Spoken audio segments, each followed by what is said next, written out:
Hi everyone, my name is Skye. My pronouns are they, them, and I haven't made a video in 8 months, 9 months, something like that. Enough time to have had a baby, although perish the thought. And that brings me to, story time. I thought I would finally tell everyone about my hysterectomy experience. So, trigger warning for surgery, reproductive organs, um, bodily functions, and yeah. So, August 2013. After years of exploratory plumbing with gynecologists getting various treatments that never seem to help or work at all.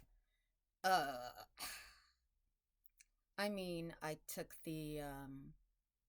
I was on, the pill for a while, and that made me feel worse than I had before.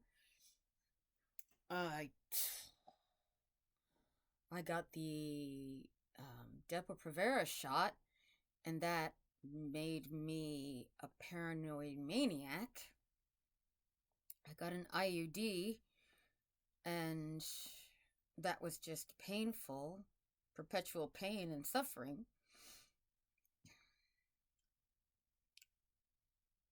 And after all that, I was pretty much done with the treatments available for people who are having menstrual issues. So, the last straw, the final frontier, was hysterectomy. And spring of 2013, I started prepping for that, starting with telling my doctor I want a hysterectomy. My doctor only once asked me, "Do you want kids?" And I was like, absolutely not. And that's the only time children were mentioned, which is kind of a surprise because I was 36 at the time. And I'd heard from other people saying that, they were young also having a hysterectomy, and doctors and stuff tried to talk them out of it or whatever. No one tried to do that to me. And if they had tried, I would have gotten a second opinion, third, fourth, fifth, sixth opinion until I finally got what I wanted. But I didn't have to worry about that. Just my regular primary care doctor helped me hook it all up, get it all going. And I had my surgery in August of 2013. A few days before the surgery, I was out at the club. And, well, I already said trigger warning for reproductive organs and fluids, right? So, huge trigger warning for bodily fluids. um, I was out at the club and I got my period. And it was 3 days before my hysterectomy. And wow, was I pissed off, crying in the nasty little bathroom in the club, just crying. I couldn't stop crying, and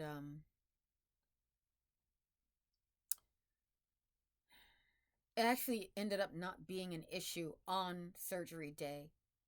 But having that happen to me so soon, like so soon before surgery, it kind of really pissed me off. But, I went home and tried to pull myself together. A few days later, it was surgery day, and I had to wash with special soap, and I pretty much, well, trigger warning again for body hair. I shaved my body bald except for the hair on my head. I didn't want the surgeons to be subjected to my body hairs, so I shaved myself everywhere. And funnily enough, the day of the surgery, my bleeding stopped.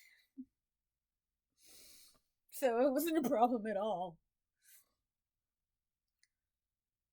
I rolled into the hospital wearing a diaper because I was afraid I'd start bleeding again, but by the time I got to the hospital, there was no bleeding anymore. So, okay, whatever.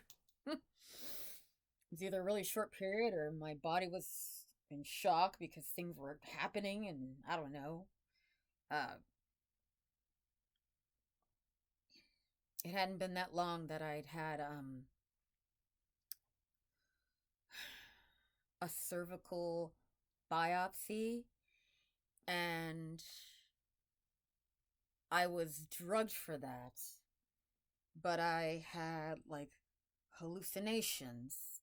I hallucinated that I was a little tiny chocolate person riding on a tiny chocolate bee through a chocolate forest made out of chocolate trees and a chocolate lake and a chocolate river, and everything was chocolate for some reason. But anyway, I'm getting sidetracked. Back to surgery day. My dad drove me to the hospital. The staff was very nice. And at the time, I was identifying as a man, so everyone was calling me Mr. Um, I don't identify as a man anymore, but it was like trying to show me some respect. And how can I argue with that? So, got into the ugly hospital gown, got into the bed, got drugged up, got anesthesia, anesthetized, and put the thing on my face, and they're like, count backwards from 10, and I went 10, 9, and then I was asleep. Or not asleep, I was out. I didn't even make it to 1. I made it to 9, and then I was out. And it felt like a split second that I was out. And then a second later, I open my eyes, the surgery's over, and I'm giggling. I'm giggling and asking the nurses, did I have the surgery yet? I was just so giggly and goofy and energetic after surgery, which that's kind of weird, right? But anyway, that didn't last. The night after my surgery, as the night was drawing to a close, a friend came bearing food gifts, which is great because hospital food usually sucks. And as the evening fell upon the night, it became more and more evident that I was not going to leave the hospital that night. Because, trigger warning again, for bodily fluids. But, they wouldn't let me leave because I could not pee. It's like my bladder forgot how to work. And they said that they weren't going to release me until I could urinate on my own. So that happened, and I was catheterized. And that was really awful. So I was catheterized, and then I couldn't get out of bed, so they put these things on my legs that massaged my legs. I guess they were worried about blood clots. But anyway, they have those things on my legs. I was catheterized. I was stuck in bed. And then I just started bleeding like a torrential downpour of bleeding. Worse than any period. And I was baffled because I wasn't told by the surgeon before the surgery that I was going to have post-op bleeding. So it was a little surprise. It was a huge surprise, really. I was horrified that my body was doing this immediately after a hysterectomy. This freaking hysterectomy was supposed to cause this to not happen anymore. And here I am bleeding. So I spent 3 days in the hospital, bleeding, crying, hurting. Every pain medication was tried and none of them worked. And the pain, should I give a trigger warning for pain? The pain in my abdominal region was so intense. If anyone has ever seen Rosemary's Baby or read the book or listened to the audiobook, it was like the spawn of Satan was scratching its talons into the inside of my stomach. That's how bad the pain was. And it didn't matter what painkiller a nurse gave me. Nothing worked. So I was just in pain and bleeding. And it was a terrible experience. Traumatizing, I would say. By day 3, I felt like, okay, I want to get out of here. Let's try taking the catheter out so that I can just try peeing.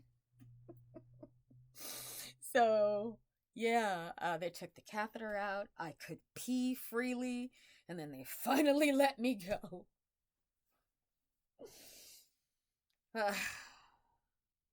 I was a wreck. After being strapped down into a bed for 3 days, I was really a wreck. I could barely walk. It was a struggle getting to the bathroom to pee. And it was greater struggle to... And it was a greater struggle just getting dressed so that I could get out of the frickin' hospital.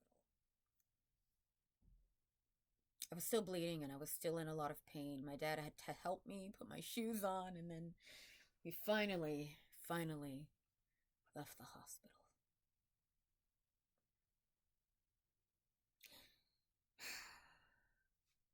What happened to me, I hope never happens to anyone. But that was my experience as a trans person getting a hysterectomy. Everyone called me Mr. and used he, him pronouns, and they were very respectful and understanding, and I appreciated that. And even though I don't identify as a man anymore, I'm glad that people were really respectful in the hospital, which was a bit of a surprise. Because in the 2010s, I was treated like shit by various medical staff and all the different hospitals and whatevers I went to. Back in those days, a nurse, once I told them I was trans, a nurse asked me, "Oh, really? So when are you having the surgery?"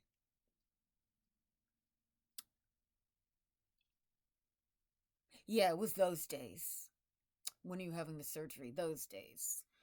When people were challenging me about my identity and doubtful about my gender identity and trying to have arguments with me about my gender. I'm glad that I don't do that anymore when I go to a doctor's office or hospital.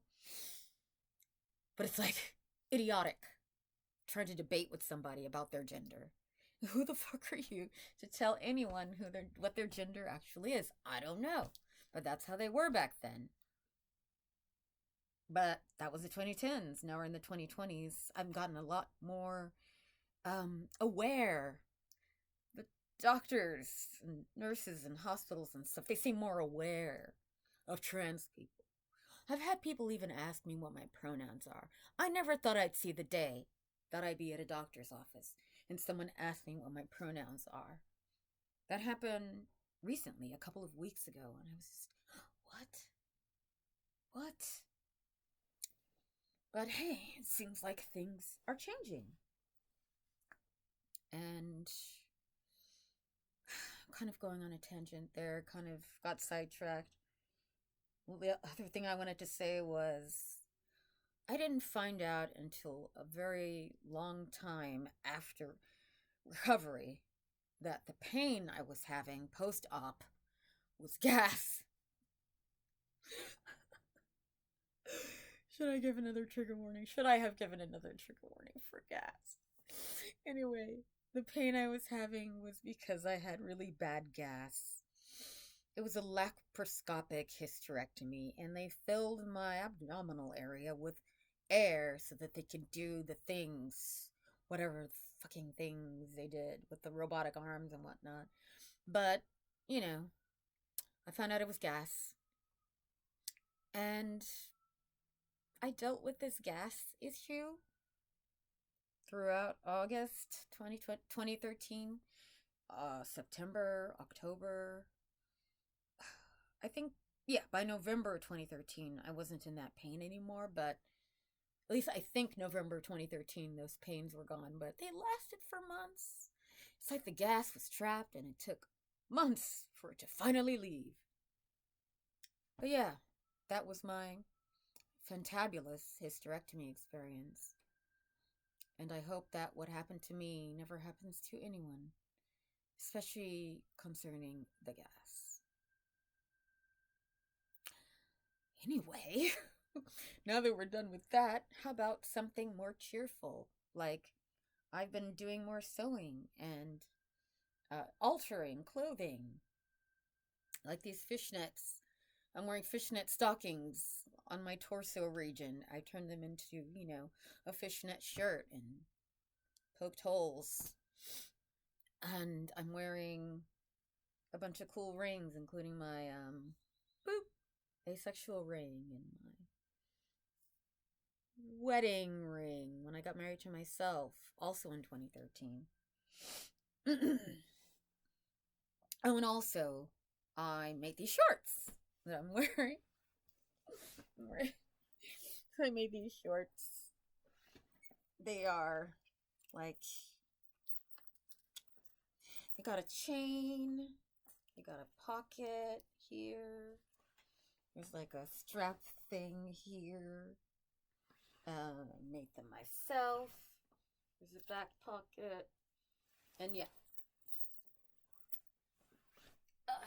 Oh, and I'm wearing hosieries, spider web print with little spiders, and of course the fishnet stockings again. Actually wearing a shirt that I altered.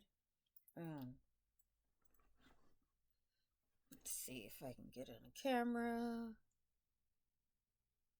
I don't know if you can see it, but it says no gender, no problem, which is, that's me. I'm the person without a gender, and I don't see a problem with that.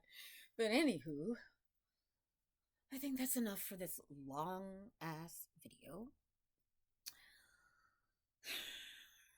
It's a very long-winded return to making YouTube videos, and I don't know if I'm going to continue doing so. Because, TBH, the process of making videos and putting myself out there on the internet is not pleasant. Not pleasant in the least. But I just felt like telling that story about my hysterectomy. Because I meant to tell it a long time ago, like when I started my channel, but I never got around to it. Now here I am, finally gotten around to it, and hope that it's been educational for someone. And yeah. Oh, and I just turned 48 a couple of weeks ago. Yeah. It feels exactly the same as 47, and it feels exactly the same as 46. But it's just now, I guess I could say that I'm pushing 50. And now I see I'm pushing 50 and I have a couple gray hairs. But anyway, I'm going to end this long ass video, and I will see everyone on the World Wide Web later.